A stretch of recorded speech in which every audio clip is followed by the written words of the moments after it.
Science and Research Institute, Sri Amadi, HBS Constructions, Classic Group of Hotels, Amadi Liglani, Winner Nasigi, Music, PBB Orchestra, Gitimashina, Venus, and Nina Kamarabas, Venus, Light Amadi Sound, System 5 in Masina, Loktak, Audio, Visual. Winner Nasigi Hormasida, Special Guest Winner, Class, look at the Max, Lenction, Stars, Nasiam, Tuanba. Feels in the game, film home the Maru in a sports gallery, sports Chaisiki, Summer Olympic, Summer Youth Olympic 2018, Argentina, Buenos Aires, the Banco Kiba, Youth Olympic Atuda, India, Joina Ahanba, Amata Nairaba, Judo Masana,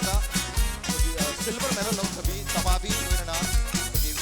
Masa Pavada, Yamna Masa Pavadi, Mr. Award Pakrabatuan. Mr. Manipur, Kamba Mangara 5 times Pankrabatu Panguni, Aduba,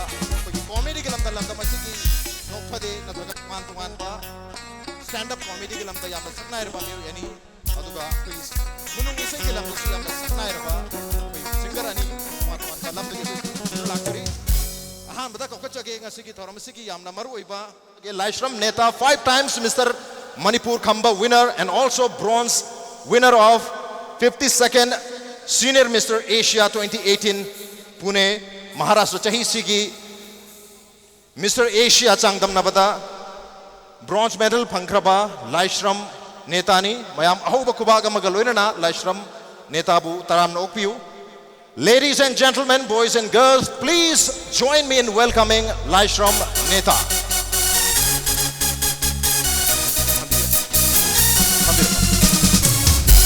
Winner matang asi ay nakongkot jagatori basi comedy ke lamda mayam na hindo na khangna raba koi nokpadi da su mayam na toin ukraba dum laba mio ani khakni soro khaibam herojit and thangsabam naubi makoi ni gi pairing hai tare pairing sidani mayam na he na nungai gedori si kokchari. Ladies and gentlemen, please join me in welcoming soro khaibam herojit and thangsabam naubi. Herojit Naubi ki pairing hai na khamari baat comic artist hai.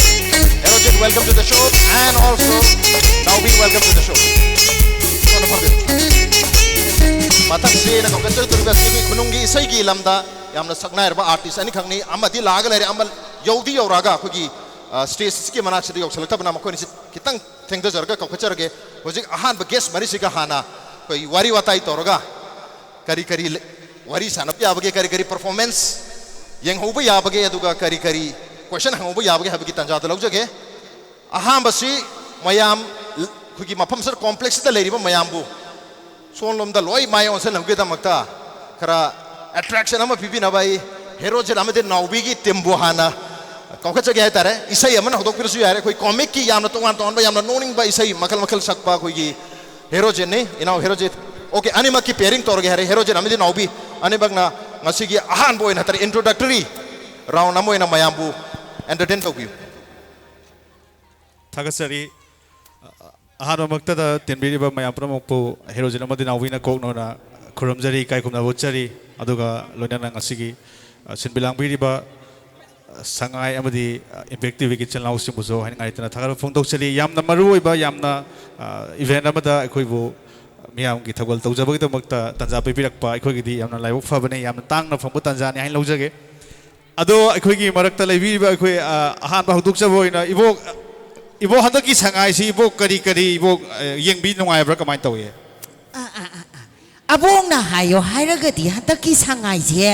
asuki matik nungai haibagi mawong di akhoi gi amukta udaba mawong matau kaya uri haiba hoi haibadi buon manung daga anganga si hapchala tharo ko olali aduga angang aidi sor hola maroi dera khalli puthora ga sor hola adum chakhi bai wani the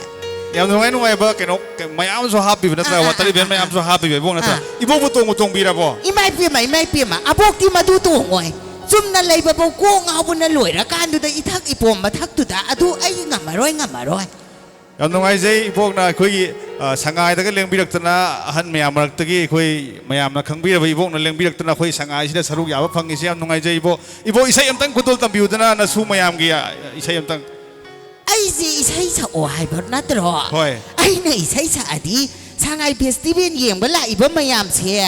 มวยน่ะตรงไอ้บักคงอุบเสียนดันมายามเสียสเตจมาทักแต่ลอยเลยบัดตาเรียอะดูนะอาบุกตีใช่สาวไอ้เกียตัว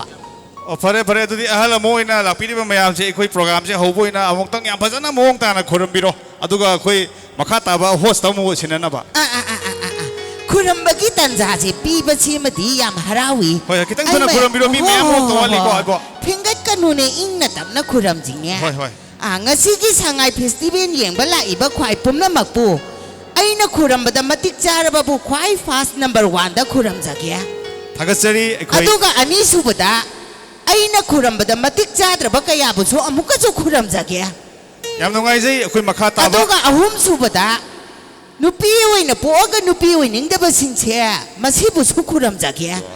ยามตรงไงสิเร่อะดูก็มารีสุบดานุป้าไว้นะพวกกันนุป้าไว้นิ่งเดบกังบูชิงบุษไอ้ขุรำจักยะทักษะรีบกปูอะดูก็ตารุกง่ายคุณเนี่ยมางาสูบดาเนี่ยไอ้คุยกี่อีสานุปังเอาฉันนะบ้ามายามเชียมาเสียงเงาบ้าหันละก็ไอ้คุยมณีปุรกี่ไม่ปรักนะบ้าชานาคนนะบ้าดานิขังเดกาลาดานิขังเดไอ้คุยมาสีเดไม่อ่อนฉันนะบ้ากิตมักแต่เงาฉันนะบ้าอีสาไอ้ผู้สุขุรำจักยามตรงไงสิเร่มาข้าตาตุก็ตารุกสูบดาไอ้กี่สูมาจ้ามายามเลยริบเชียมาเสียไอ้คุยกี่มาปาดยีแต่นะบ้าเนี่ยแต่นะโมบายโฟนอามาพิเศษละก็มามีโชคปะมาใครเกมชนะฮัลลิบเสียมาซีตกโถกันหลายดิกหลายชุดแต่ทวายยาวดนะอิสูมาจากไอ้เจ้ายามตรงไงสิเร่ยามตรงไงสิเร่แต่ตอนนี้สุบเดอิสูตุกิมาซาตุบุคคลบินโมนี่ป้านสุบตุตันอิสูตุกิมาซาตุบุคคลบินโมยาเดพัมบิโรยาเดมาคุยมาไอ้โน่นนี่ลังน่ะตุกยามนั่นสาวลาวดิบชีปัวคุรำบ่ายบัสติมาขัลสุนัขคุรำแต่ที่มวยปุกเจนคุยเจนตีน่ะเดียมิซังไม่ใครไหนหายเนี่ยแต่นะอาบงนั่นไหลขายตาหนักคุรำบันนี้มาซีแต่นั่งหน้าตุกยามสาวลาวดิบเชการิกินอ่ะสาวลาวเมื่อกี้ว่านะทีนี้ผมมีอาร์ติสมาคุยกี่ตัวเมื่อกี้สมัยผมสุขโคตรว่าเลยหายเนี่ยพวกนั้นซุ่มมาทำตัวสั่งเราดีการก็ตัวดีแกให้มาก็ดีโน่นนี่มาทำยามตีนบุยเรียมวยจีเดียเฮ้ยตีนไปนี่เนี่ยตัวนั้นนัสู้เดือดสินะก็รวยวันนี้ตาอะตัวดีอิช่วยบุ้งอ่ะแต่สินะครแกละโอรัสละโอ้ยอีไม่เปลี่ยนมาสักพันจะได้ชูเจ้า thank you มาข้าตาหรอดียามน้อยจะได้บอกหากตั้งเล็งเส้นบิจิก็บอกมาทั้งอตปะคุยงาสิกีเกสไม่ยามสิก็คุยเจอเกคุยกีสปอร์ตกีเกสสมอลดีเล็งเส้นรู้เลยเป็น5 times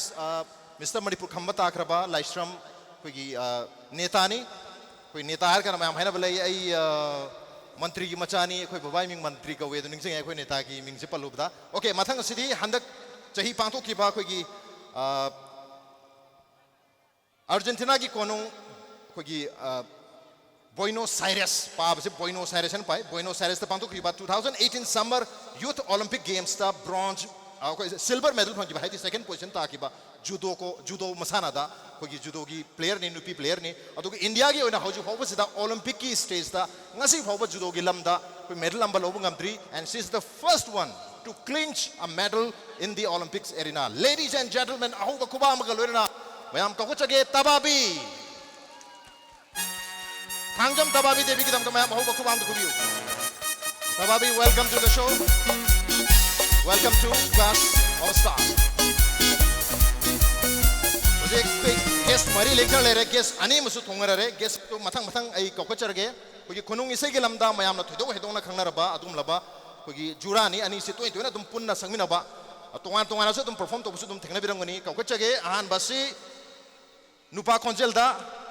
Chingang Bam Pakasana. Ladies and gentlemen, please, Auba Kubama Galuna, Pakasana, welcome to you. Pakasana, welcome to Class of Stars. Sona Pamso, yeah. Okay, Matangasi, Mayama Todo and the Kanaraba, Manipur, the Kwak Tan Bada, Pioneer, Uribi, Adum Laba, folk singer ni, Mayam Dum Kangiramani. Kwak mayang te tansi, ladies and gentlemen, miyamgi Rosini. Rosie.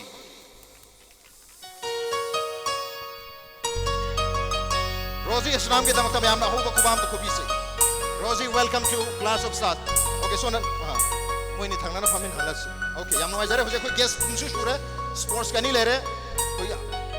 isai gilam da ani le re, aduga koi comedy gilam da. मियो Anil है मर मरता कोई bore सारा कांड आनी जे पुतोक्चा गया है तारे मैं हम की दमकता ओके तो कोई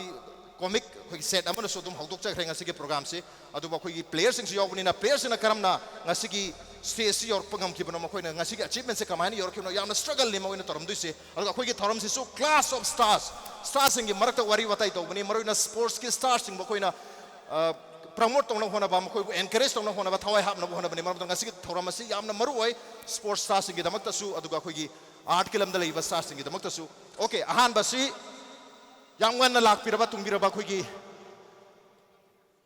बॉडी बिल्डर है बता रहे मिस्टर मणिपुर खंबा 5 टाइम्स फंखरबा कोई नेता दलाक चके नेता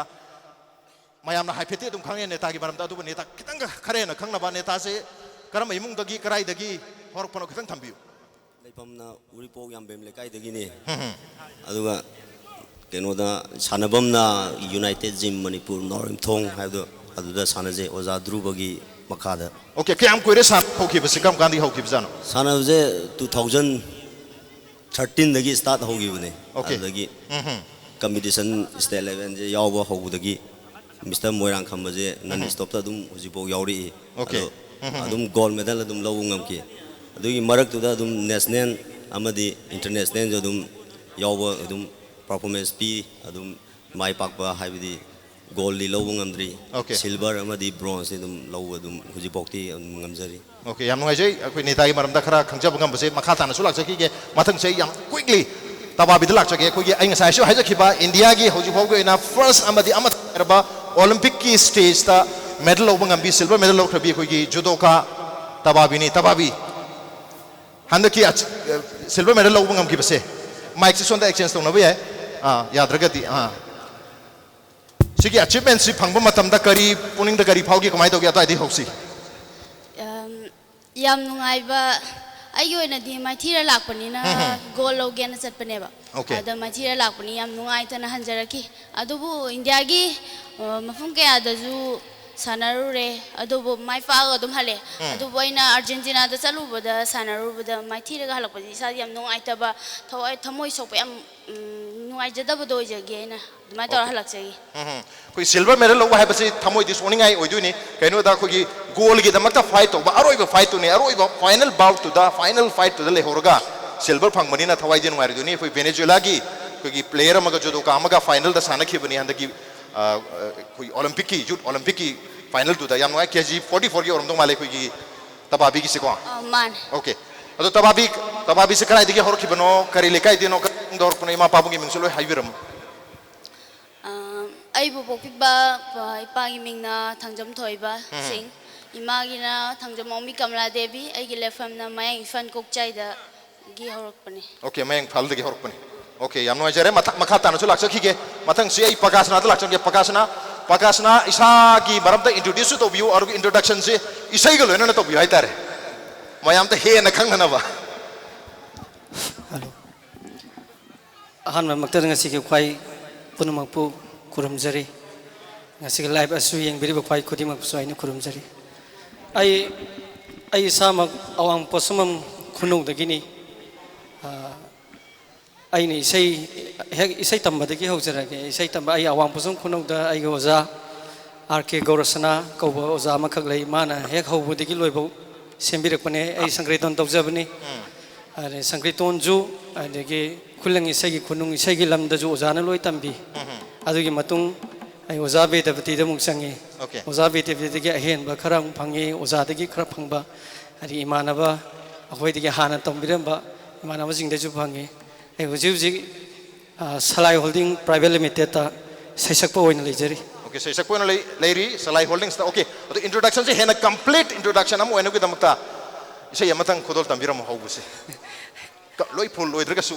fajaba area ka amaka hama hojage singna sapi inge leido adu hana saksagi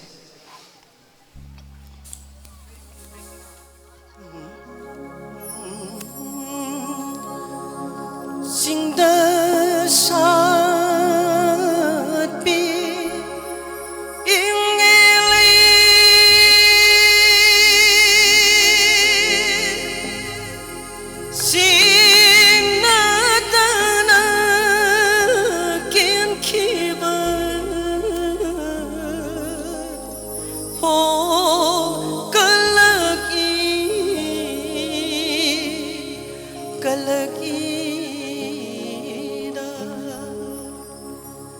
aina ken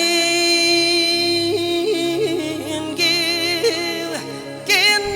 do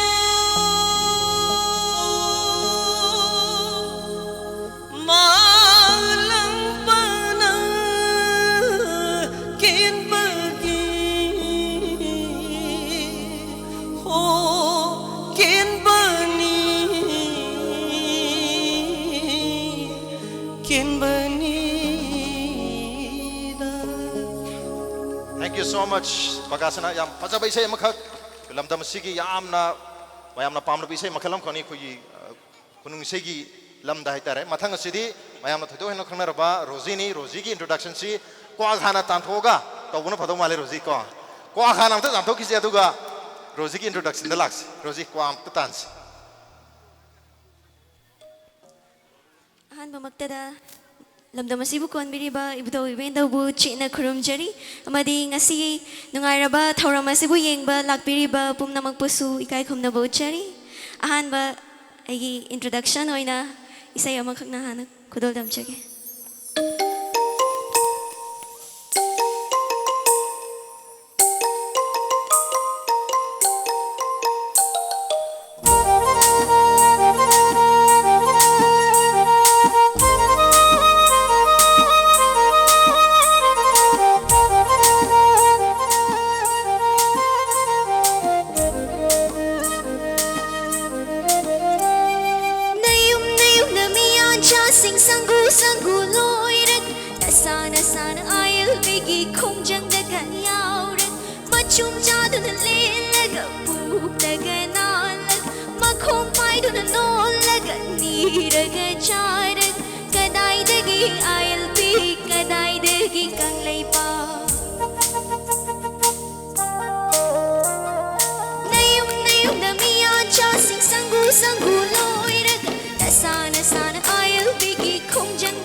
Isagi manam tu sekarang habi ramu,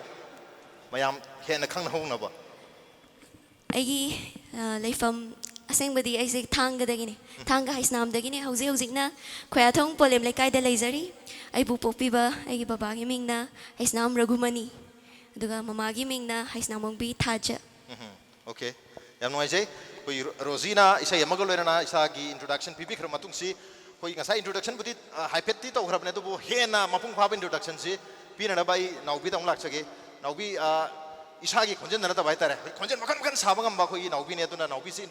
인트로덕션 부디 마사기 인트로덕션 또 두이니 아도 건젤 이 간절하게 했다래 가람 건젤 다 인트로듀스 또 두이노세 오케이 나오비 오직 사비두시 거기 정황 이 오자티켄 이 건전다 건전도 인트로듀스 또 했다래 나오비시 그라이다 허로키브노 그람 이몽도 허로키브노 고마이나 코미디 필드 라키브노 저게 땅 탐비요 마야 마야암타 아이나 하이제닝이세 세 아이나 하요 하이라가디 아이세 세 이탐 모이랑 부레를 하더라 안드로 켄드라기도 마두다기 하우락바리 아도가 아이 부포 이바 바바기 빙가레 탕차범 이토사 아도가 아이 부포 피리바 이마기 빙나 탕차범 옹비 파라바티 아니 시기 아이시나 마리 슈바 마자 누파 누피 아니 aduga nupata aina ani chuba aduga aigi makhada abaga sulaidi mase mayam sawa yade ko mase sawa yade ai di de wa nga baje champa de ta nga bani yara dre bu go ras yare ma yare okay Madang si hero je tulak charge hero je tu anto anto konjen sai maru ini isai sak pada itu re. Ado yam hen na sari si koi boni sahaba na mayam tu kang na bane. Ado boni na introduce to bikadra karena agak to bikadra ke any konjen to biaya. Tabon ini konjel je tasem made aina mayam lagi aina han berana konjel hujung di tabon ini sahabat mayam thole tu bo. Angkon tu kisah hen man bayi nau mayam su thole no ba. Aku si ikai dan namu sadre mo mayam man thok ram ni namu aku man ram ni namu ikai dan sadre.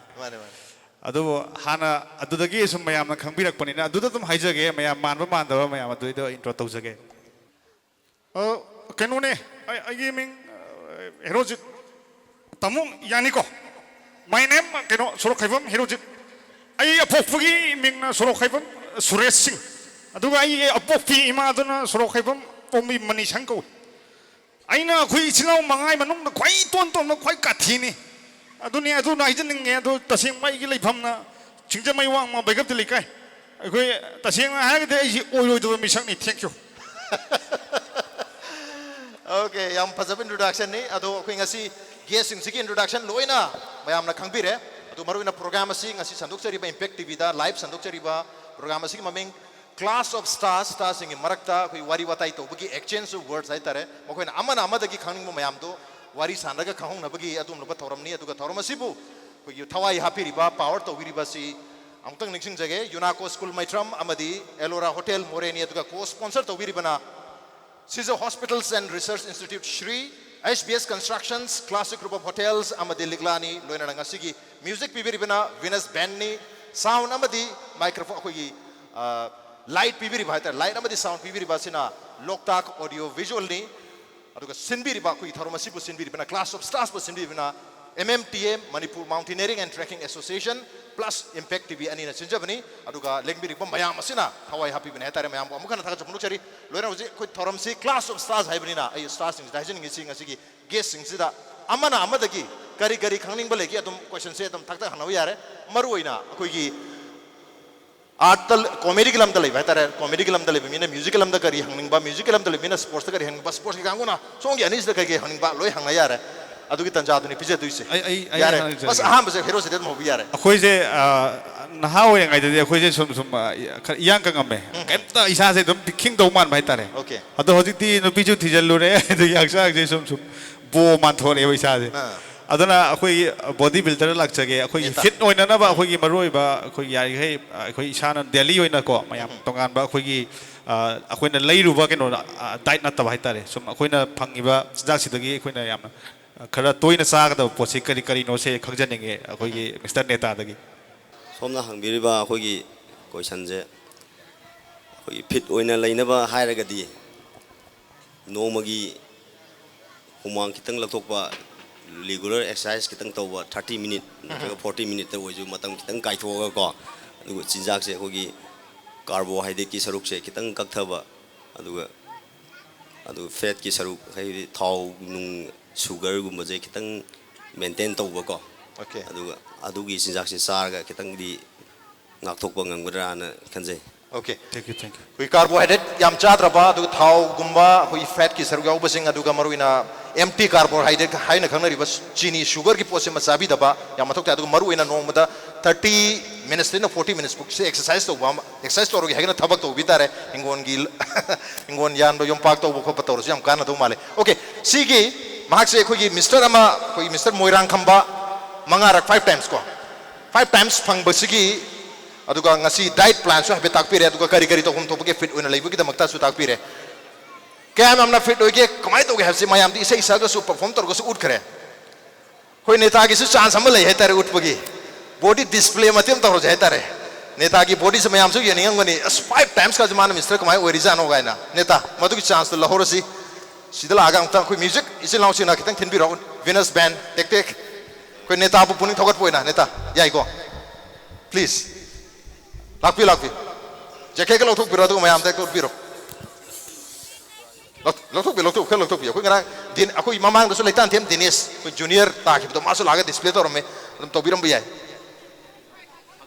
music please Terus lo tuh biaya itu, yang ingdra bene, umang sauri sih. Okay, yare. Karena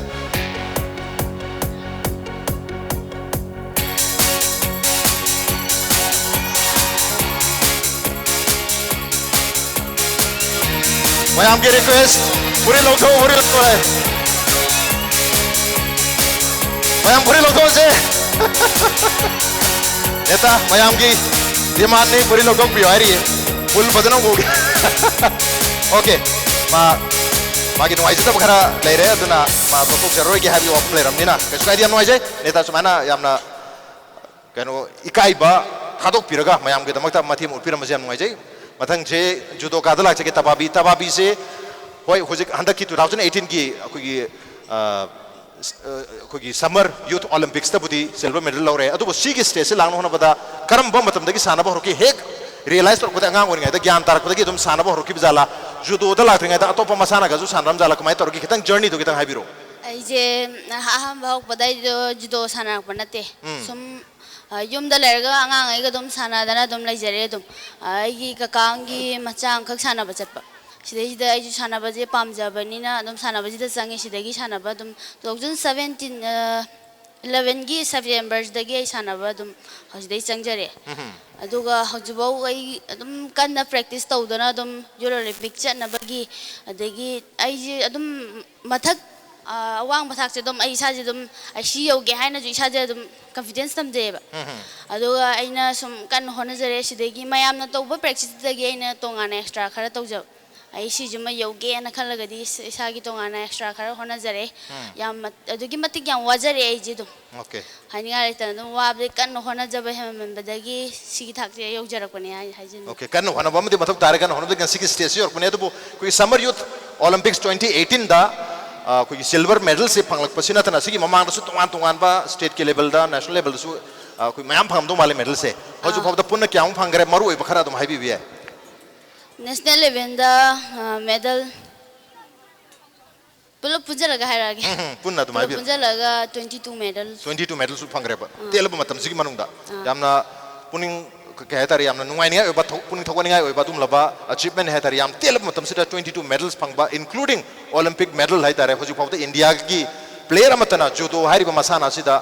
gi senior ogera junior ogera amatta olympic gi medal se lo bungam dribini she is the first one and only one for right now okay yam nungai mathang si ai neta rusul asam ke neta su karam kan tagi ngasai sana budi hore adu bai body building da sana rage hai bagi inspiration hai wakan je decision making koi decision change life changing moment hai tare mase kamai torga laki mi kharagi di masa phaw mi uru badagi laki biyawi khara mana punsida thengna rakpa awa badagi ai yo thana rage ka sana bana tra khara mana nupi na tati ngak padagi nang mangdai masa ang phar ut ki hai na sana ki ba kamai oi inspiration aina sana ba hogi bje hakchang je fit oidana sum leiba khara noitak tai okay ada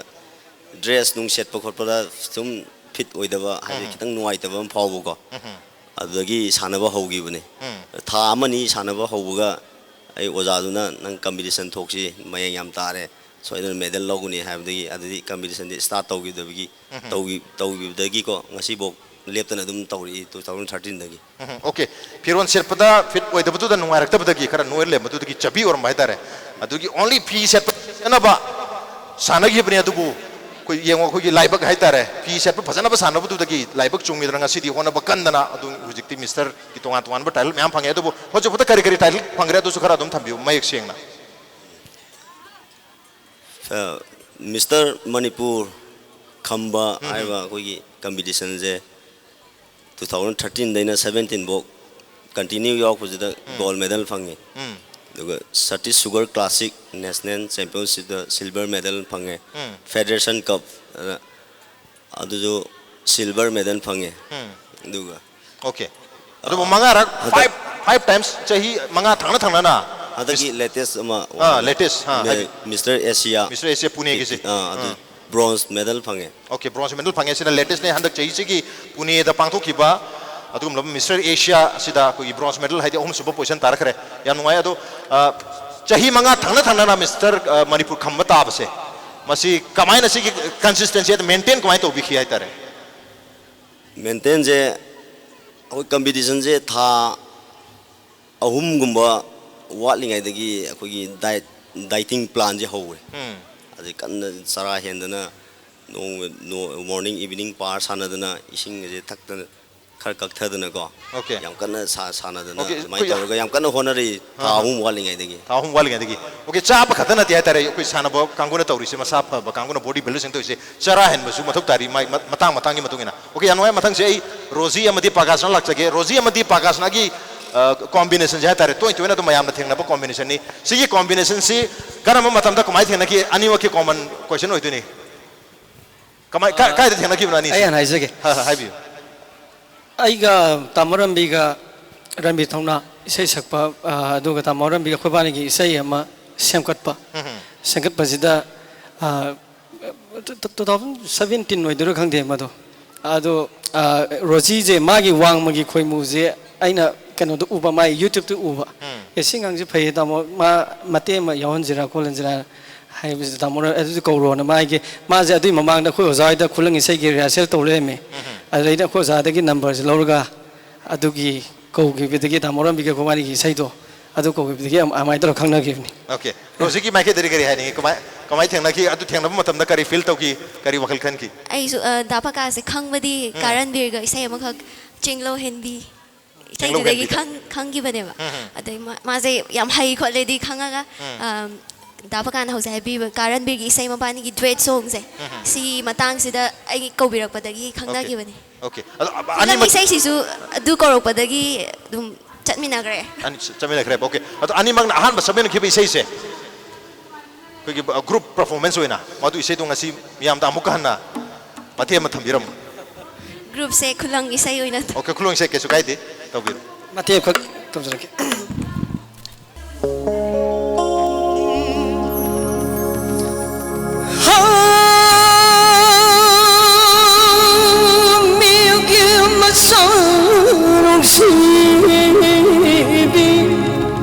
हाय बीमा अवांग लंगी खंगान noun महिं काबदी कुंगी नुंजु लाकनी केवन खंगामान my थोंग महिं काबनी बीमा ओ चुमे चुमे ngasi pakhang gi mai thong da kari ba mai hing si bi ma kari gi man gi kai do da kari ba mai hing no hai gi tau han mi wat pi awo da pang bi tang jling ngum the koi na koi set pi no mi lai wo no won sa bi bi ma nura nang gi wa khal da pakhang gi mai thong da mai hing sabab kari bani ni मिलाओगी मानदे दा नंगी दुदी चाहे दा बचिंजांग मयाम म चाबगी काबो मालिदा नते चखाउ दा ताइनर प मालेबा नते बेमा नंग उ पांबा दुदै नि कारी से मयिंग से हाय Pongo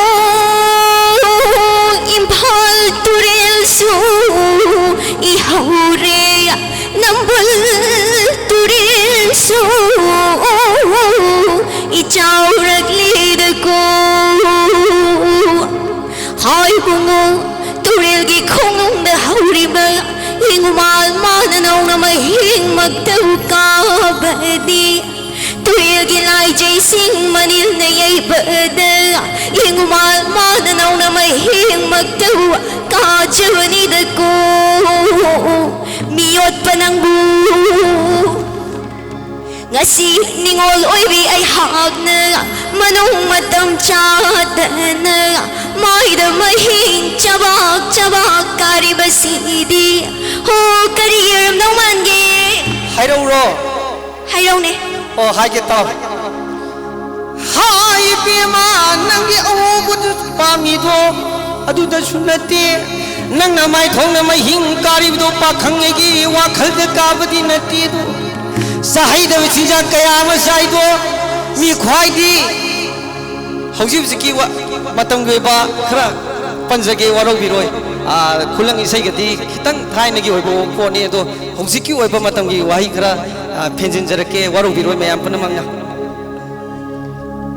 mi khwai di ayu ki anda angan bada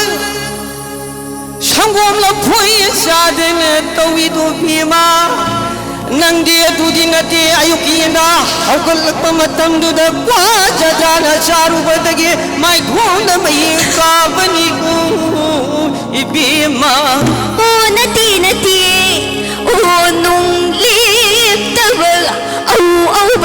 pamba Ilang kihong gumit yamba Unong shiba Nanginong shiwa kalda Nanaw na mahing Kajuni da ko Miyot pa Nung shi mairi chukat lure Sakhan gera muthat gera Nung shi mairi chukat lure Sakhan gera muthat gera Tikhang pambi ke tu ki Tikhang pambi ke tu ki Lainam ni luba gunda Lainam ni luba gunda Tikhang yuge Tikhang yuge uraro Heke lagle mai thakpi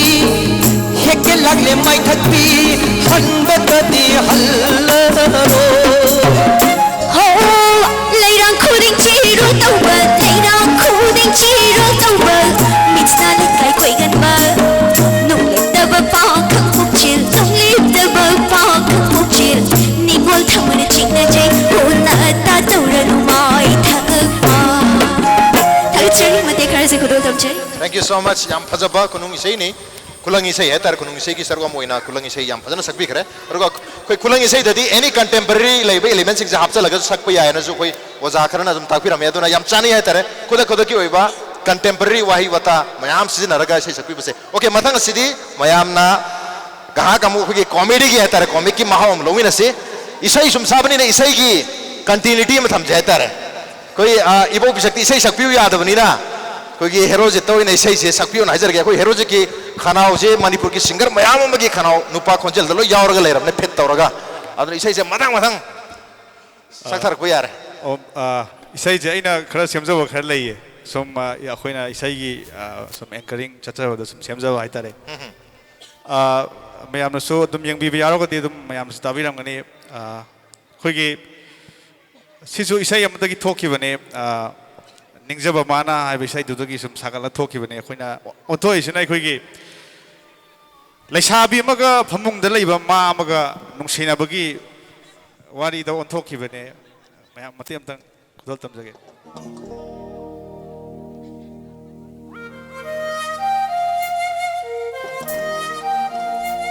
सिसिना अखोइगी सुम लेमिनाबदगी माइ फमुंगदा लैबा मा दुदा सुम नुंसिरकपजानि लैसाबीदुना अदैदा लैसाबीसिना नुंसिनाबा लैतदना माना इरांग तौरगा मा दुदा हौजनबा हाइतारे निंगजबा माना नुंसिबा माना मोन मखादा लैरबदा सिक्लकपा मतमदा हकजबना तना हाइंगमदे सिकनुबा निंगजबा माना नुंसिबा माना मोन मखादा लैरबदा सिक्लकपा मतमदा हकजबना तना हाइंगमदे सिकनुबा मसक थीखरबा मादुसु लैसाबीदुना इरांग तौसलाबनिना मासु कैनो फावरा माले मोदुदगी मासु इथि लिथो सकलै खुमै ओ नुंसिबी नंगी मल्लबा मोन पाकने ngauhalle aibu laitapam khanghandare नुंसिबी नंगी मल्लबा मोन पाकने ngauhalle aibu laitapam khanghandare achikluwa aina landare dera. Thank you. Sumaina semjabani. Okay, yam nungai. Ado akoi naubi su sei se saning bane ado akoi ibo pisak nei sei sakjai targati ibo pisak se akoi rap thibadi hai rapper oina sei oina saktraga su rap thibase ado akoi oja tapta gi sei se herojana salak targati ibo pisak su rap am thigi hai ri ma ibo pisak rap tamina si ko jai ko mayam rap ta si ko ibo pisak Okay. ibo pisak rap am tak wiras Sibide akoi nokhodi dagi khoina semjagi badugumba ojar rohini kumar sembi badugumba isai matam dudagi akoi gi mamang dagi akoi gi ahal oja singna thambiramba phagi dudagi akoi na sum akoi na haijaba khara sum hapsal laga akoi na mo ahen ba isai oja kunja bihari gi unani khanna lakpani hagi ba isai si ꯃꯁꯤꯗꯩꯁꯤꯗ ꯑꯩꯈꯣꯏꯒꯤ ꯁꯨꯝ ꯃꯊꯪ ꯁꯨꯝ ꯃꯇꯧ ꯇꯝꯅꯔꯛꯄꯁꯤꯗ ꯑꯩꯈꯣꯏꯒꯤ ꯑꯣꯖꯥ ꯇꯞꯇꯥꯁꯤꯅ ꯑꯃꯨꯛ ꯁꯛꯑꯝꯕ ꯇꯥꯔꯒꯗꯤ ꯍꯥꯏꯕꯗꯨꯗ ꯑꯩꯈꯣꯏ ꯏꯕꯣꯛ ꯄꯤꯁꯛꯁꯤꯅ ꯑꯃꯨꯛ ꯔꯦꯞ ꯊꯤꯗꯣꯏꯅꯦ 1 2 3 ꯆꯥ ꯎꯅꯅꯤ ꯈꯟꯅ ꯂꯥꯛꯄꯅꯤ ꯑꯩꯗꯤ ꯍꯥꯞ ꯎꯅꯗꯅ ꯍꯟꯕꯗ ꯇꯥꯔꯦꯔꯣ ꯎꯅꯅꯤ ꯈꯟꯅ ꯂꯥꯛꯄꯅꯤ ꯑꯩꯗꯤ ꯍꯥꯞ ꯎꯅꯗꯅ ꯍꯟꯕꯗ ꯇꯥꯔꯦꯔꯣ ꯂꯥꯛꯂꯝꯃꯤ ꯍꯥꯏꯅ ꯇꯝꯕꯤꯌꯨ ꯑꯩꯕꯨ ꯅꯨꯡꯁꯤꯅ ꯃꯔꯨꯞ ꯅꯪꯅ ꯑꯩꯕꯨ ꯂꯥꯛꯂꯝꯃꯤ 1 2 3 ꯑꯃꯅꯤ ꯑꯍꯨꯝ ꯇꯣꯝꯕ ꯅꯪꯕꯨ ꯎꯅꯗꯦ ꯀ ꯍꯥꯏꯔꯤꯗꯨꯕꯨ ꯃꯐꯝꯗꯨꯕꯨ ꯆꯠꯎꯕꯔꯥ 하유 ꯅꯁꯛꯇꯨꯗ ꯀꯤꯗꯅ ꯀꯠꯊꯣꯛꯂꯛꯇꯕ ꯑꯣꯏꯔꯝꯒꯅꯤ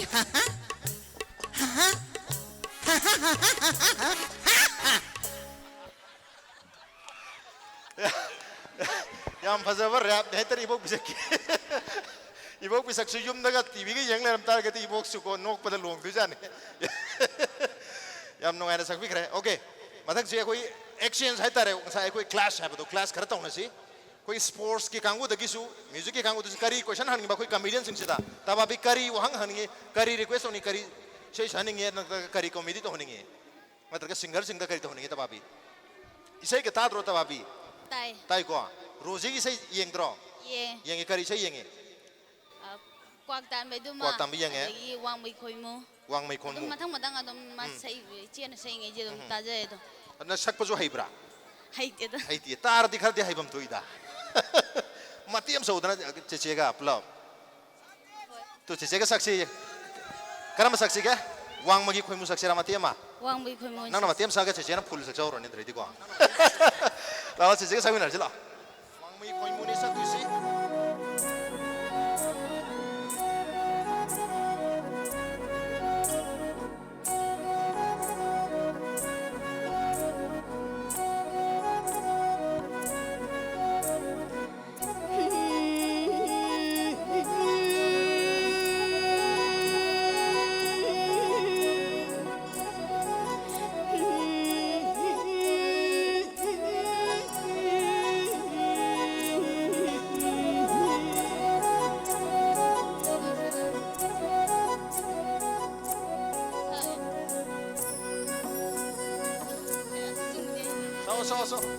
ꯋꯥꯡꯕꯒꯤ ꯄꯥꯈꯪꯗꯤ ꯁꯛꯍꯦꯟꯕ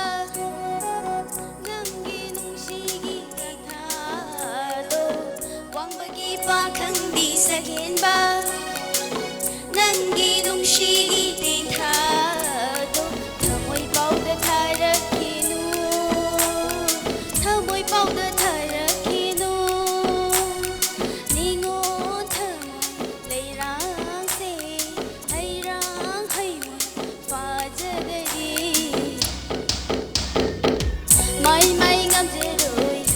ꯃꯥꯏ ꯉꯝꯖꯔꯣꯏ ꯑꯩꯗꯤ ꯉꯝꯖꯔꯣꯏ ꯅꯨꯡꯁꯤ ꯂꯪꯗꯥꯏꯅꯕ ꯑꯩꯗꯤ ꯉꯝꯈꯤꯔꯣꯏ ꯑꯩꯗꯤ ꯉꯝꯈꯤꯔꯣꯏ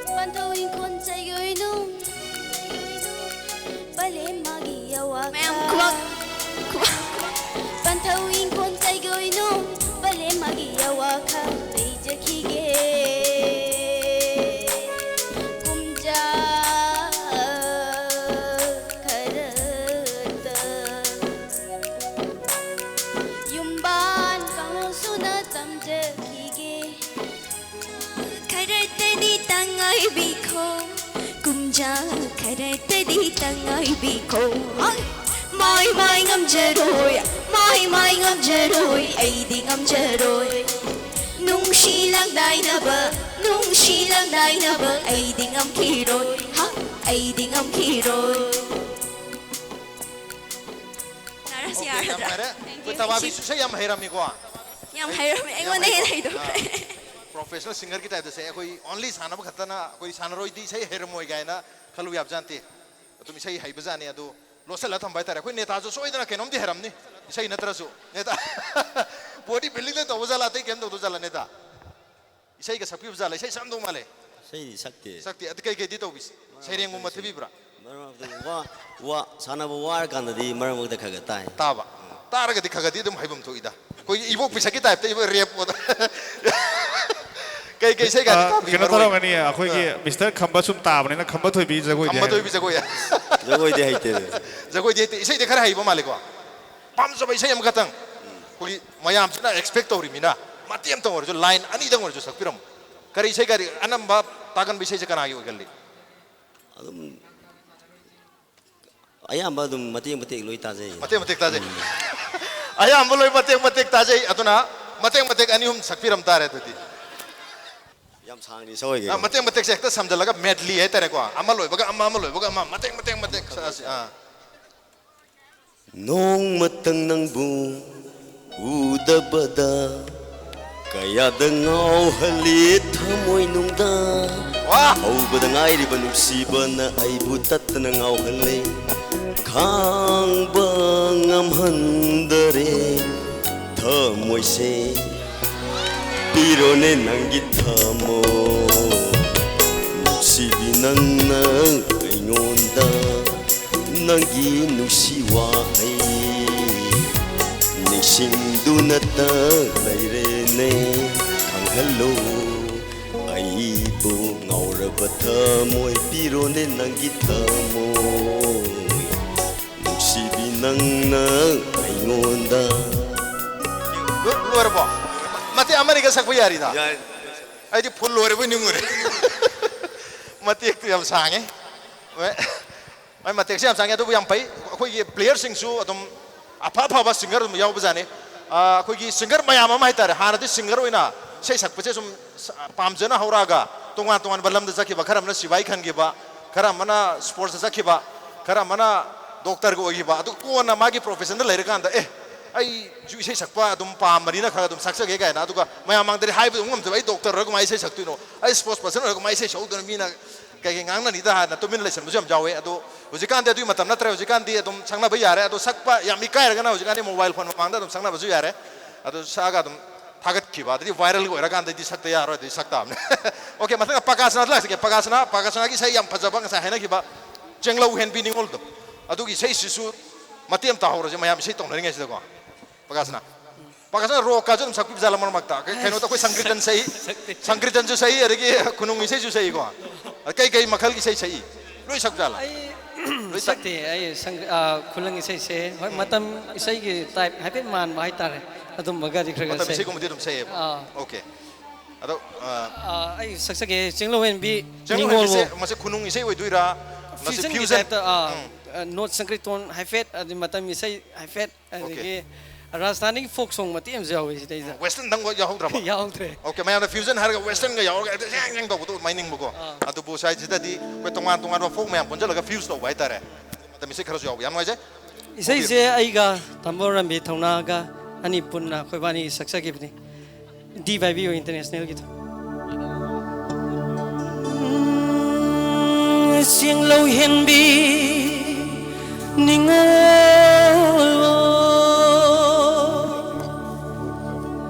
siang lâu hiền bi ningol wo ko loi ming len khang dre vi wo ritna ta ri ri ri ritna ta ritna ta ri ri ritna ta na ri ri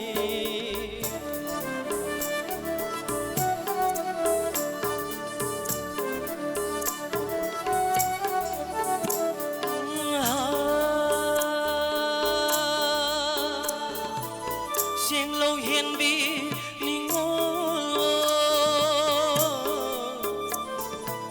siang lâu hiền bi ningol ko loi ming len khang re bi wo pakhang pai manung yawa ningol nak te yo ngam re do pakhang pai manung yawa ningol nak te yo ngam re do nung di nung siru re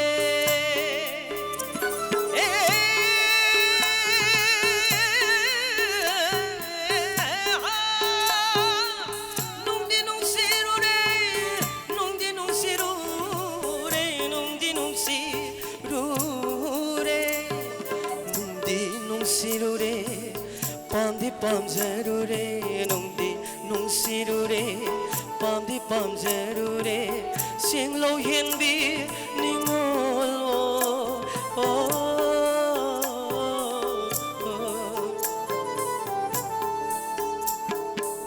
ꯉꯁꯤ ꯀꯣꯔꯣ ꯅꯨꯃꯤꯠꯇ ꯂꯥꯏꯕꯛ ꯊꯤꯕ ꯄꯥꯈꯪꯅ ꯂꯩꯔꯥꯡ ꯅꯪꯕꯨ ꯍꯦꯛꯂꯒ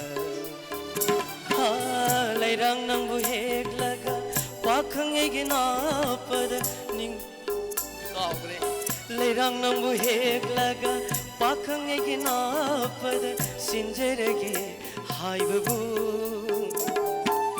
ನುಜ ಕರಿ ಹಾಯ್ಬಗೆ ನುಜ ಕರಿ ಹಾಯ್ಬಗೆ ನುಜ ಕರಿ ಹಾಯ್ಬಗೆ ನುಜ ಕರಿ ಹಾಯ್ಬಗೆ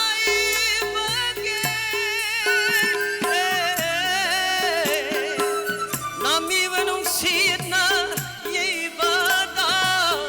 ಇಂಗ್ಲಬಲಿಕ್ಲಾನ ಕೇಬದ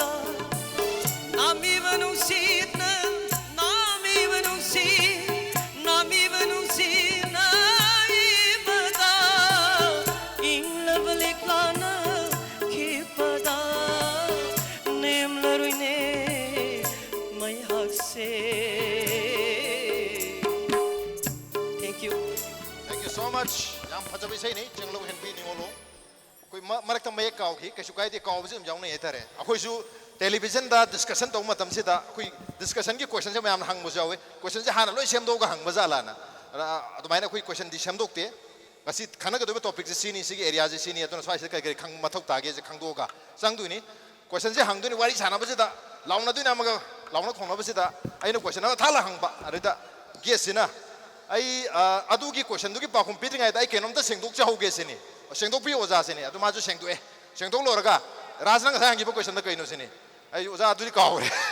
adum jaw question hai ai khudak khudak ta hangmani na ai bana tabni na mai ka thok pa adum jaw na banga tani ar mai tok na khoi yamam lei ma su mar mak ta khoi program se tong mi rabni na khoi live guest ki maming se ka thok ta na ba na khoi iraga khoi ngasi guest hum se sini sini na maming se pi du ni ma gi designation na kona na arida guest amadi akhoi iyamba sigi hek mamana ba angang oni gidi loiner ba tare school am tatamir ko apik apik angang se class 3 4 lagi sum hauminar ba graduation mukta mina ba dum mamana boy ba guest se ai mana bani mai mami idrasu yani ai dum tawra guest ni arman hek haure mayam krum jari don imgrip se impact news ni manu huna da taram nok cheri gaina aru ngasi ki discussion sigi matang da khana ni dung election biribasi har ma ka thokra mamana maming sungning ning jang drama kainu ni har lo sangi magi heng mamara bo ati angang goring ati class 3 ti taminar ko ka thoi ne sidi koi camera gi mamang da stage thok pasidi ka obodum jauni si mayam na dum ngak pi ga dong ne sum pasidi yan no ere mathang se koi ibok pisak arigi iche mombi gamen ta kana oram du koi hek kausel ruga ko amma hek oram du ne ibok pisak oram du ra iche mombi oram du ra kana oram du khang pote amma hek oram du ne tuna mayam se live mayam si da koi sangai festival se hayeng loi dore tarik ko ma thoi de gi hobani chahi kudingi tarik ko ma thoi november gi ko ma thoi kun thabo pang to ko mi trani gi adugum ba tourism festival ni manipur tourism department sinba mi trani adugum mi trani ji manung da koi kumalam park to sumaina adventure sports ki event pang thoi ni adu sida di mi si la lak ta balam moi khonang khong ma hapta ka jum di hekta mi ne kir ina dana sor hon mom loi ta ba ko adu sida sports ai se koi manipur ya maroi ba ka hetara koi lamdam si ba sakta ai se sports amade arts na ni animal engine no lebire kari haibin ngi sangai festival da lamoi khona khong da mi am lak ta basi tv da gari lo yang mani khomala pak ta yam lak ta basi lamoi khona khong da ni alang ani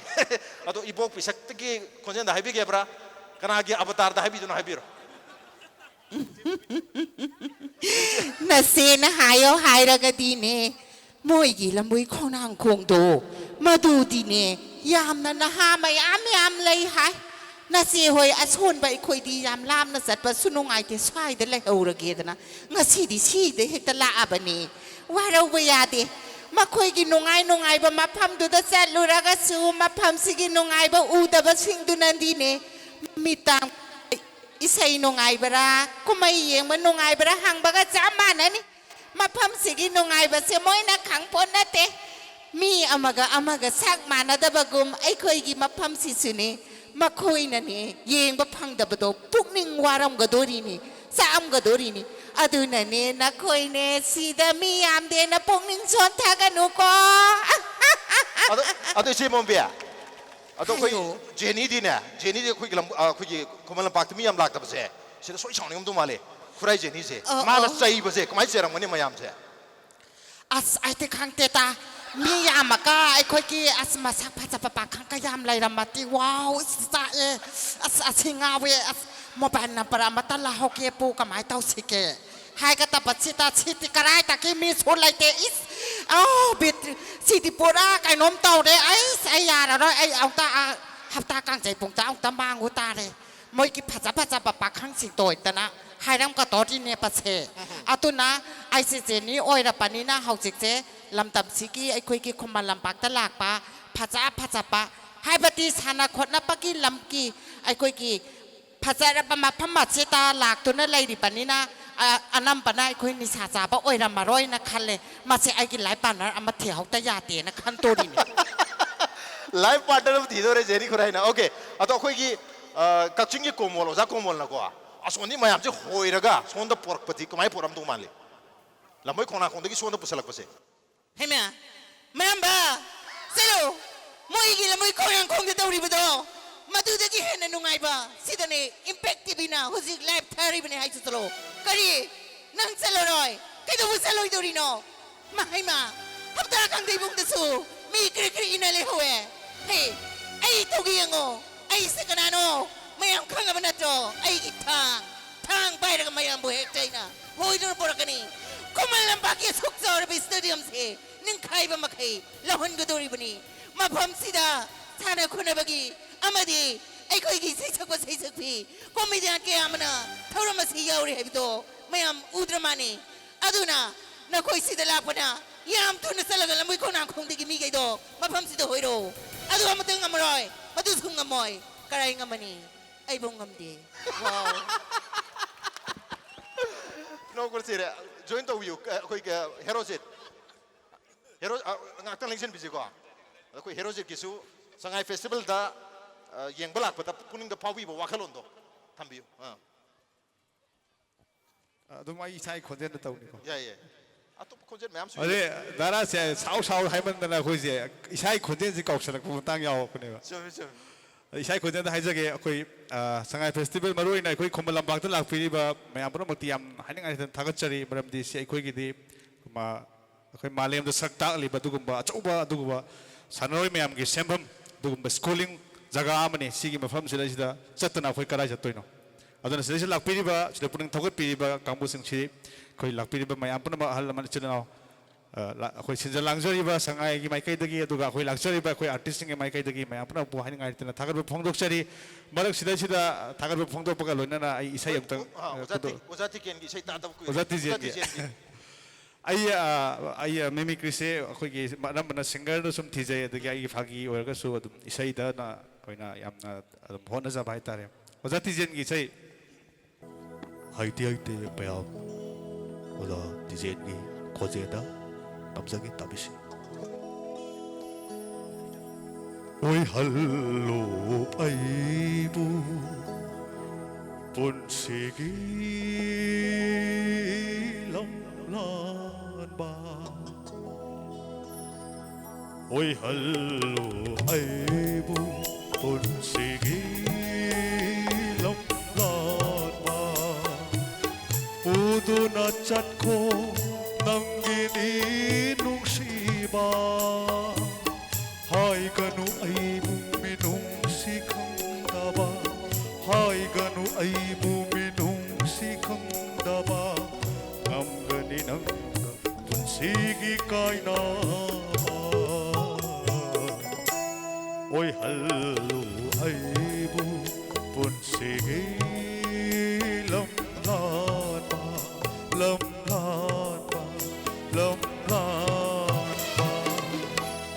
sangai festival ki semaina impact ki class of stars tau dure tauri in han tarik kun taruk tin dokanu mitagi hayeng bau tau ta bataki koi singer na voice yam kana isai gi orai isai pangkat pai tare compose tauri hayam kana ko mai compose tom mali yumda isai orai bagi dana voina sigi sai se orai tom mali hello papa papa Padani sani da papa Pamagari sari saga pani ni Nisa sa sa sa nisa sa sa sa nisa ga nisa nisa Sare ma pa ma re Sumaya na ka oray ako mali Masi isay oray nisi Ako na ay na muk sidagi muk sagat sa bani Yung da harmonium se Kola ka Isay siya oray siya ni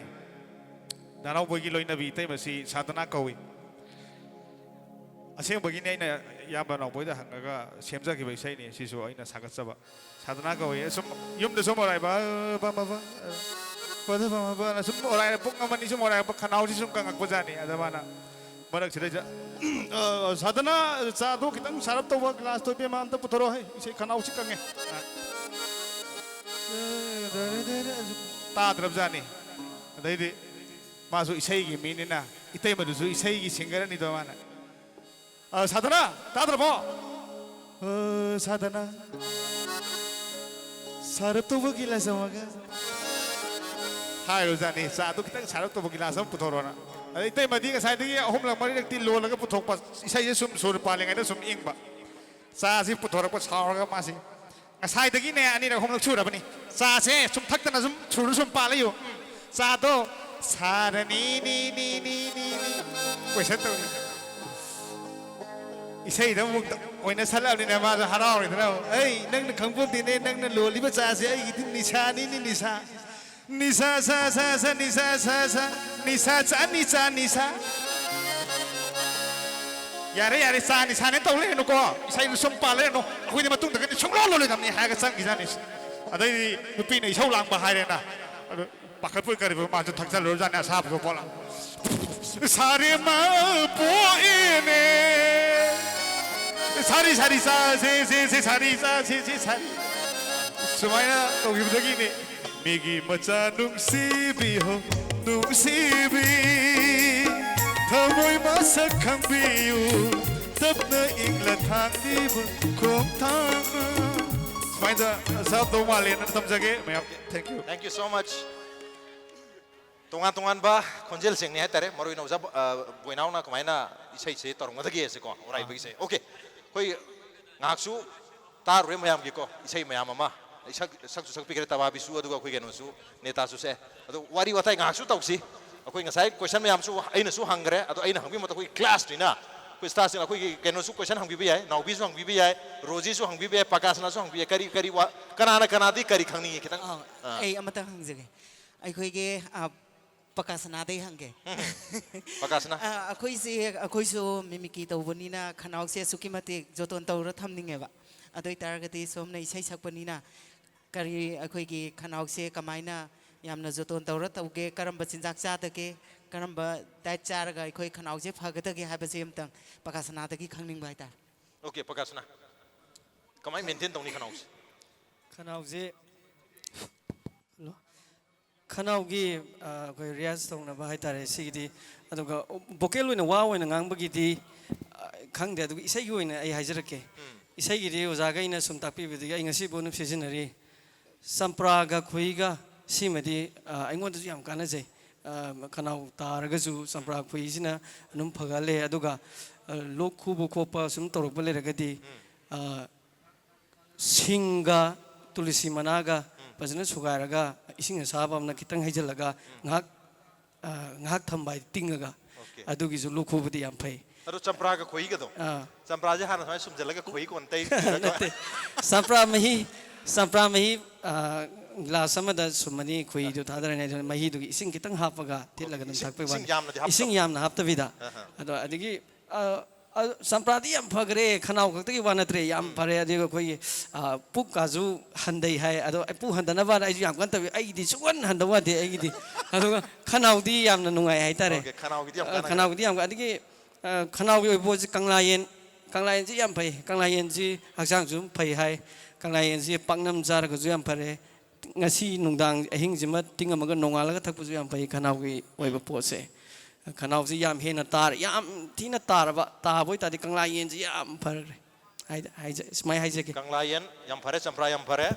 koi hima matuk tare oke tababi di angang su eri ꯍꯧꯖꯤꯛꯇꯤ ꯆꯥꯕꯒꯤ ꯃꯇꯝꯅꯤ ꯍꯥꯏꯇꯥꯔꯦ ꯑꯗꯨꯕꯨ ꯗꯥꯏꯠꯇꯤ ꯑꯗꯨꯝ ꯆꯥꯝꯗꯧ ꯃꯥꯜꯂꯦ ꯑꯩꯈꯣꯏ ꯁꯥꯟꯅꯔꯣꯏ ꯑꯃ ꯑꯣꯏꯕꯅꯤꯅ ꯑꯗꯨꯝ ꯆꯥꯕꯗ ꯑꯊꯤꯡꯕ ꯊꯝꯖꯥꯂꯥ ꯀꯃꯥꯏꯅ ꯇꯧꯏ ꯆꯥꯕ ꯊꯛꯄꯁꯦ ꯑꯗꯨꯝ ꯐꯖꯅ ꯑꯗꯨꯝ ꯆꯥꯖꯔꯦ ꯑꯗꯨꯝ ꯋꯦꯠ ꯀꯟꯇ꯭ꯔꯣꯜ ꯇꯧꯔꯒꯗꯤ ꯏꯁꯥꯅ ꯑꯗꯨꯝ ꯈꯔ ꯀꯛꯑꯒ ꯁꯤ ꯋꯦꯠꯁꯦ ꯁꯥꯟꯅꯗꯣꯏꯅꯤꯅ ꯁꯤꯗꯒꯤ ꯍꯦꯟꯕ ꯌꯥꯗꯕꯅꯤ ꯌꯥꯝ ꯍꯦꯟꯅ ꯑꯃꯨꯛ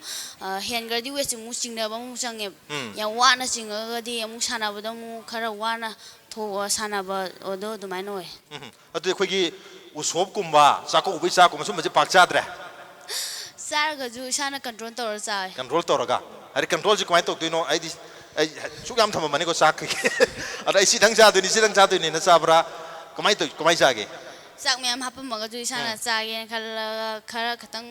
ꯏꯁꯥꯁꯤꯅ ꯁꯤꯡꯉꯩ ꯃꯌꯥꯝ ꯍꯥꯞꯆꯜꯂꯒꯗꯤ ꯃꯌꯥꯝ ꯆꯥꯅꯤꯡꯉꯦ ꯑꯗꯣ ꯁꯤ ꯈꯤꯇꯪ ꯁꯥꯏꯃꯨꯛ ꯍꯥꯞꯄꯤꯔꯝꯃꯣ ꯍꯥꯏꯔꯒꯅ ꯑꯗꯨꯃꯥꯏꯅ ꯍꯥꯞꯄꯒ ꯑꯗꯨꯃꯥꯏꯅ ꯇꯧ ꯑꯣꯀꯦ ꯑꯗꯨ ꯀꯔꯝꯕ ꯆꯤꯟꯖꯥꯛ ꯆꯥꯔꯒꯅ ꯑꯩꯉꯣꯟꯗ ꯐꯤꯖꯤꯀꯦꯜꯂꯤ ꯑꯩꯒꯤ ꯄꯔꯐꯣꯔꯃꯦꯟꯁꯇ ꯅꯨꯡꯉꯥꯏꯇꯕ ꯑꯗꯨꯃꯁꯨ ꯑꯗꯨꯝ ꯑꯦꯛꯁꯄꯤꯔꯤꯌꯦꯟꯁ ꯇꯧꯔꯝꯗꯧ ꯃꯥꯜꯂꯦ ꯀꯔꯝꯕ ꯆꯤꯟꯖꯥꯛ ꯆꯥꯕꯗ ꯍꯛꯆꯥꯡꯗ ꯅꯨꯡꯉꯥꯏꯇꯕ ꯑꯗꯨꯅ ꯑꯩꯒꯤ ꯄꯔꯐꯣꯔꯃꯦꯟꯁꯇ ꯐꯖꯅ ꯑꯣꯏꯔꯛꯇꯕꯒ ꯌꯥꯎꯏ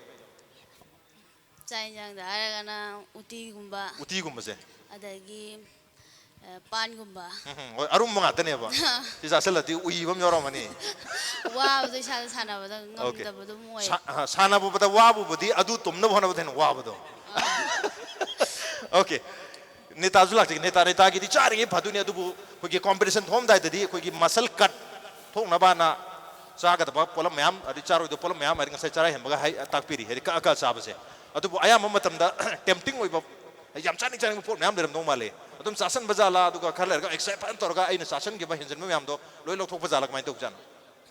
ꯍꯣꯏ ꯃꯌꯥꯝꯅꯗꯤ ꯁꯨꯝ ꯈꯟꯕꯤꯔꯝꯒꯅꯤ ꯕꯣꯗꯤ ꯕꯤꯜꯗꯔꯁꯦ ꯌꯥꯝ ꯆꯥꯔꯝꯗꯧ ꯃꯥꯜꯂꯝꯒꯅꯤ ꯌꯥꯔꯤꯈꯩ ꯆꯥꯗꯕꯅꯦ ꯑꯩꯈꯣꯏꯅ ꯇꯧꯔꯤꯁꯦ ꯈ꯭ꯋꯥꯏ ꯆꯥꯗꯕ ꯃꯤꯅꯦꯕ ꯕꯣꯗꯤ ꯕꯤꯜꯗꯔ ꯈ꯭ꯋꯥꯏ ꯆꯥꯗ ꯑꯗꯨꯒ ꯅꯍꯥꯟ ꯗꯤꯅꯦꯁꯇ ꯍꯥꯏꯕꯗ ꯑꯩꯈꯣꯏ ꯌꯥꯝ ꯆꯥꯗꯦ ꯅꯣꯡꯃꯗ 9 ꯆꯥꯏ ꯍꯥꯏ ꯈꯖꯤꯛ ꯑꯗꯨꯃꯥꯏꯅ ꯆꯥꯏ ꯑꯩꯈꯣꯏ ꯑꯗꯨꯃꯥꯏꯅ ꯆꯥꯏꯀꯣ ꯑꯩꯈꯣꯏ ꯗꯥꯏꯇꯤꯡ ꯄ꯭ꯂꯥꯟ ꯇꯧꯔꯀꯥꯟꯗ ꯅꯣꯡꯃꯗ ꯑꯩꯈꯣꯏ ꯌꯦꯔꯨꯝ 20 ꯐꯧꯗꯤ ꯆꯥꯏ ꯌꯦꯔꯨꯝ 20 ꯑꯗꯣ 20ꯁꯦ ꯋꯥꯟ ꯇꯥꯏꯝꯗ ꯆꯥꯕ ꯅꯠꯇꯦ ꯕ꯭ꯔꯦꯛꯐꯥꯁ ꯗꯤꯅꯔ ꯇꯤꯐꯤꯟ ꯑꯗꯨꯃꯥꯏꯅ ꯂꯟꯆ ꯁꯨꯃꯥꯏꯅ ꯈꯥꯏꯗꯣꯛꯑꯒ ꯆꯥꯏ ꯃꯉꯥ ꯈꯥꯏꯗꯣꯛꯑꯒ ꯆꯤꯀꯟꯁꯦ ꯀꯤꯂꯣ ꯑꯃ ꯆꯥꯏꯀꯣ ꯀꯤꯂꯣ ꯑꯃꯈꯛꯇꯪ ꯑꯗꯨꯁꯨ 4 times ꯈꯥꯏꯗꯣꯛꯑꯒ ꯆꯥꯏ ꯑꯣꯀꯦ ꯀꯤꯂꯣ ꯑꯃꯁꯤ ꯄꯋꯥ 3 ꯈꯥꯏꯗꯣꯛꯑꯒ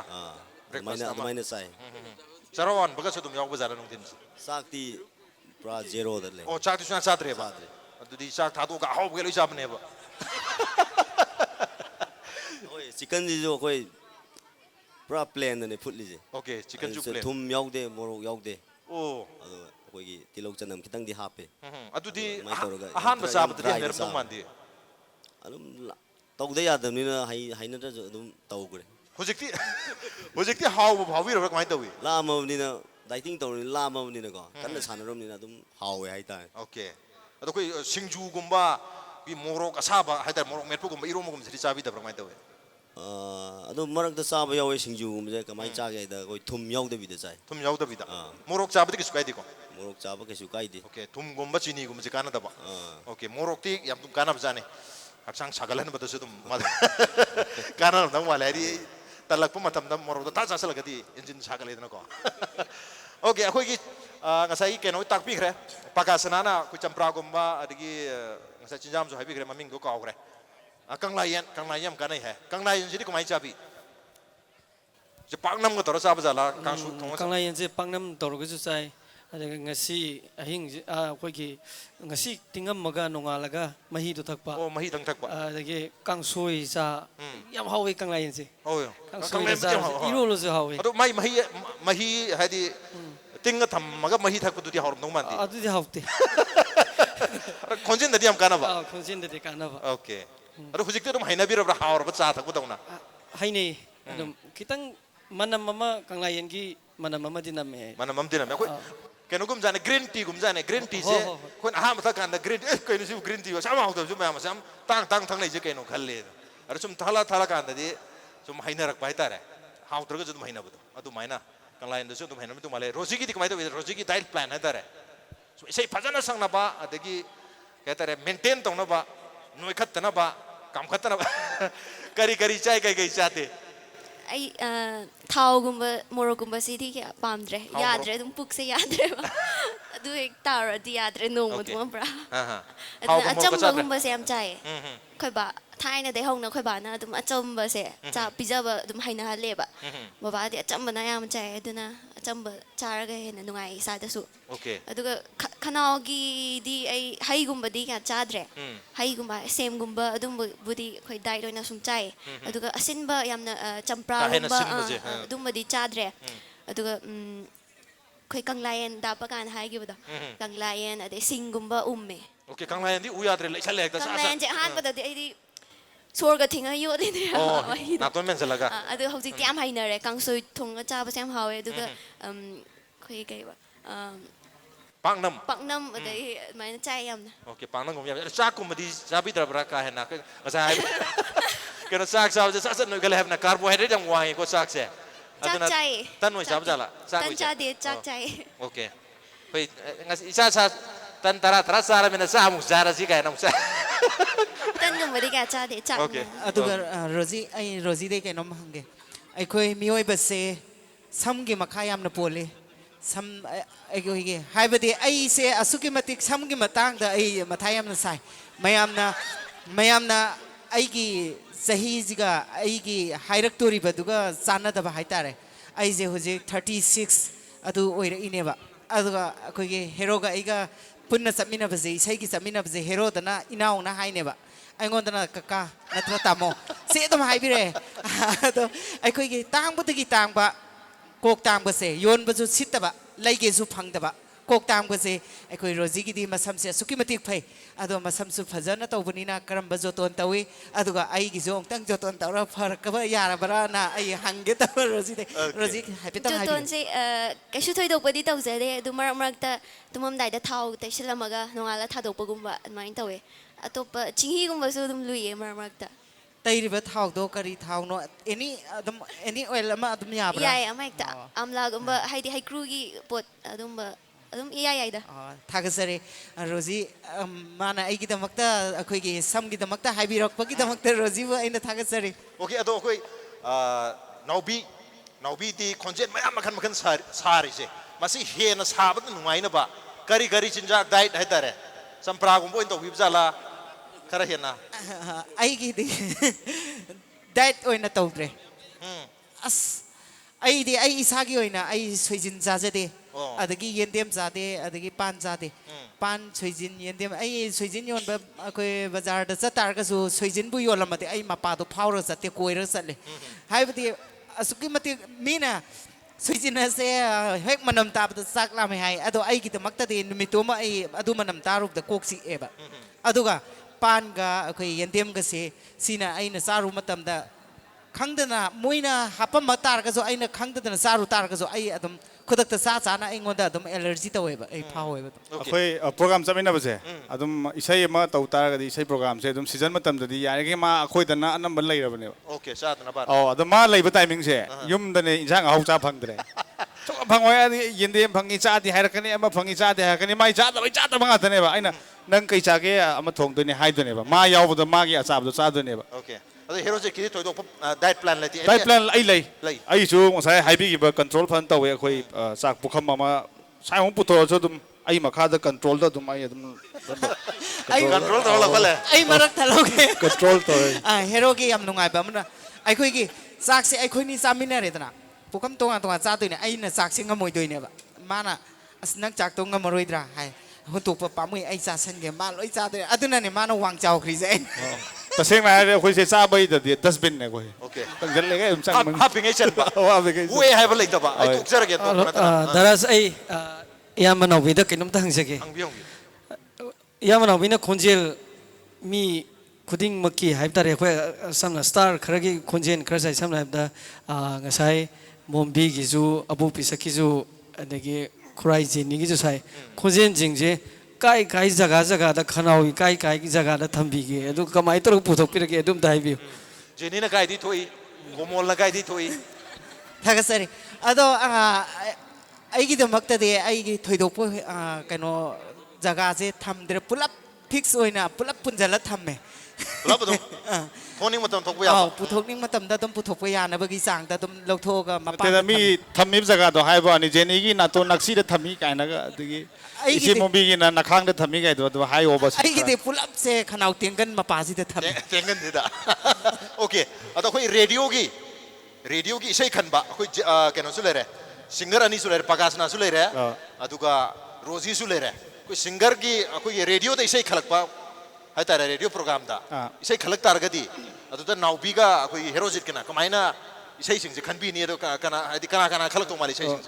เรดิโอแต่ใช่ขันบ่ได้ใช่ขันบ่ใช่ขันบ่ไม่ตกใจเรดิโอที่ใช่สิ่งก็ไม่ขันนะเกคุยไอ้เรดิโอจะตามไปปากฟังไปแต่คุยทีวีที่สมเลยมินะเรดิโอตามไปมันทำจะฟังเร่อะตุเรดิโอที่ใช่สิ่งก็ไม่ขลิกันนะขลิกันมันกันใช่ขลิมด่าเรดิโอเซไอ้คุยกินไอ้คุยกินมียามน่ะซิงเลมน่ะขลักกุศลเอาเว้ยนุ่มิโตคุยกินยามน่ะนิสาสารก็ขายแล้วก็ขลักปกินมาวงมันตั้งตัวก็ไม่ตกใจไม่ยังข้างไว้ยามบ้านสิข้างไว้มาเรดิโอตาพังไว้บ่นุ่มจุปมา360 degrees จุดตัวเลยนี่นะไม่เอามาเตรียมตั้งคุณต้นทำสักคุยกินเรดิโอได้ใช้ขนมมาทำได้การันตาแล้วก็คุยกินขายรักไปมองนักขันเจ้าขลักไปให้ตาเลยฮัลโหลอิสิมาสิเรดิโอโฟนโปรแกรมอะไรแบบนี้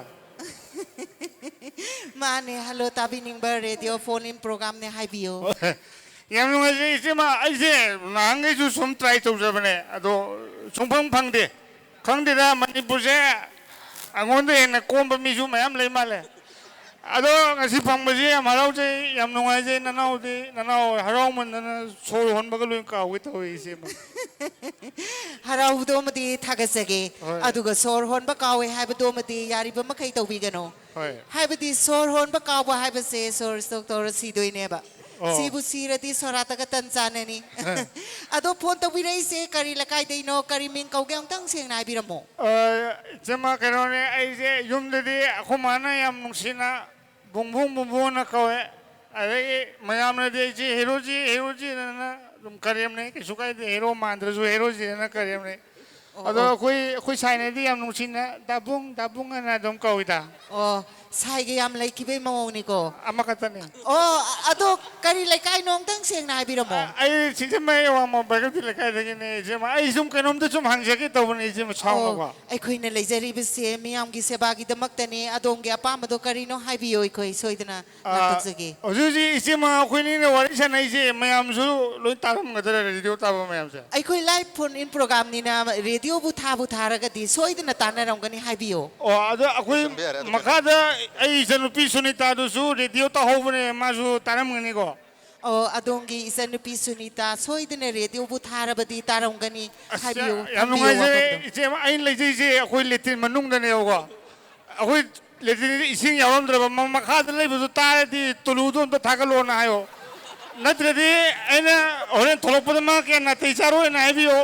ยังนุ่งไอ้เจ้ามาทั้งขุดลงชาติละกันแต่มุกตัวเจ้าละแก thank you โอ้ไลน์สุดตัดขึ้นมานี่เราทุกสบายอามาโคกซักปมีนะโคกิกุลีซาดนะอิสัยขันบีรักตนะบะอามาดีพนตัววีรักตนะบะนิกสิงเจรีมาตมิสัยกิคุโดนดาโรซี่ให้สนามนะสักปะมาตมิสัยขรดังคุโดลอยนะตมันจักเกเอาบะคุบังนะตรามนกพิวมิสโรซี่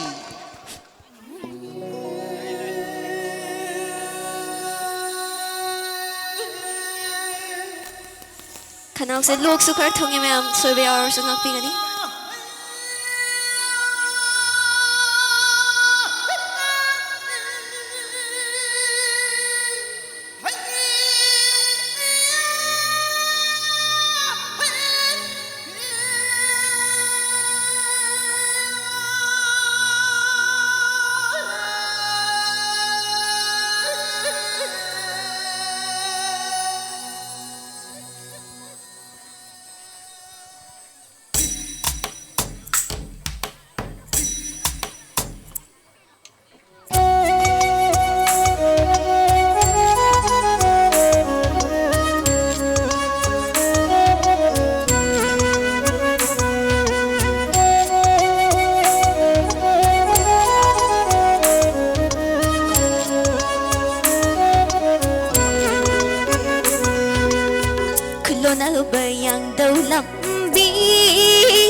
ꯂꯥꯛꯄ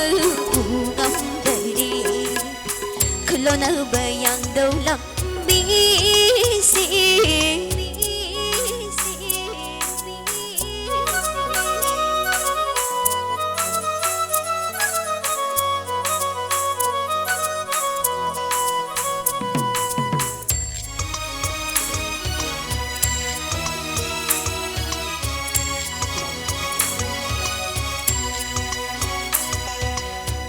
반탄이 간접이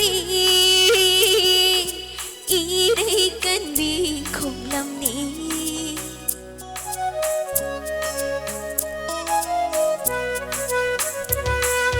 이 반탄이 간접이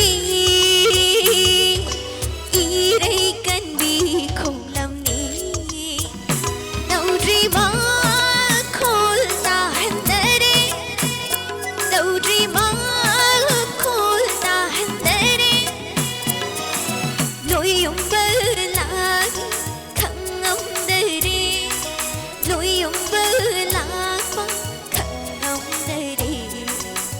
khulonaba yangdau lambisi.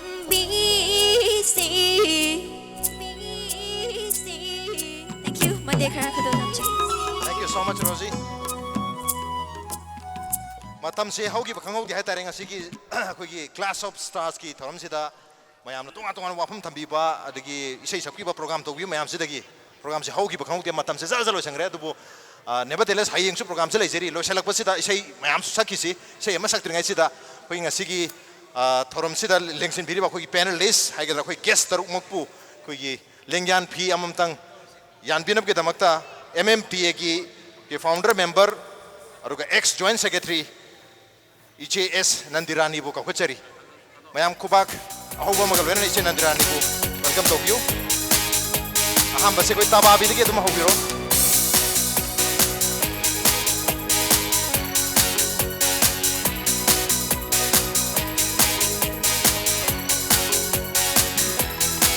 welcome tababi mathak se laisram neta thank you so much neta thank you pakasana ni jengang bam pakasana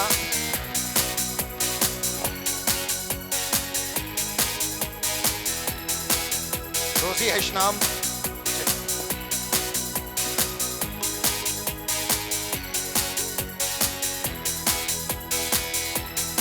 we now Ansabam Naubi Wasa dekho ki soro khaibam herojit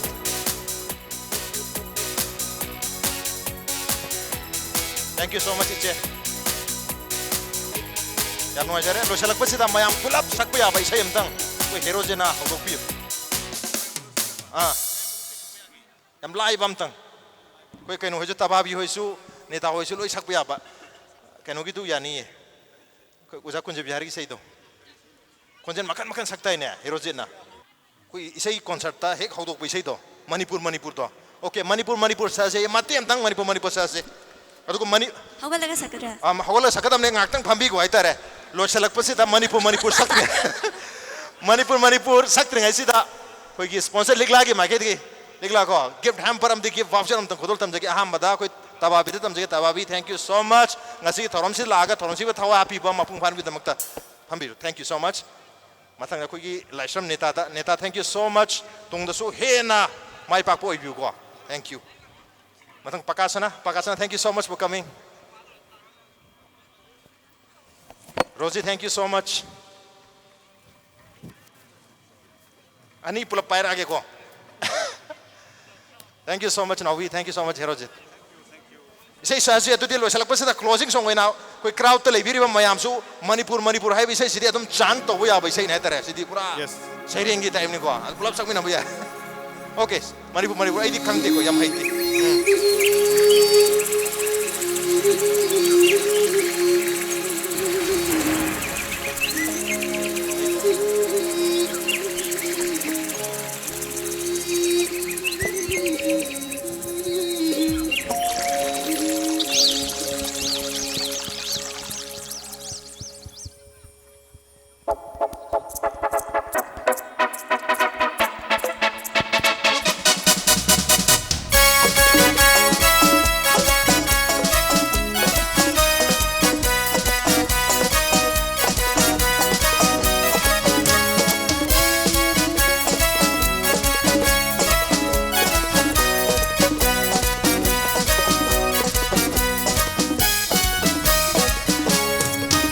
Manipur, Manipur, Manipur,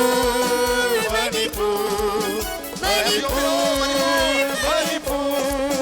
Manipur, Manipur, Kaubi Imani, Chinglon Mapalna Koisilibi, Manipur, Kaubi Imani, Chinglon Mapalna Koisilibi, Chingmi Tamigi Haurapamni, Puruk Kayagi Kunapamni, Jagoi Isai Sanabana, Sakputa Panam Leni, Manipur, Manipur, Manipur, Manipur, Manipur, Manipur, Manipur, Manipur. Thank you so much. Hayeng se Sangai Festival 2018 ki Manipur Sangai Festival 2018 ki aro iban numit ni November ki tarik kontra kumsi sehi ki festival se hayeng na loergani marabna hayeng su yam chawba grant event ama class of stars ki mafam asida leijari marabna yumda television da yengbiri bana targe internet ki khotang da yengbiri ba du ngasi election birakli ba koi mafam asida punamak hayeng sung lakpiu hayeng di hena atopa mi mayam purga lakpiu hena nungai ba hena mapung pha ba amu NC ngasi ki damak tadi mayam da ki kainal bi atang leijari ciao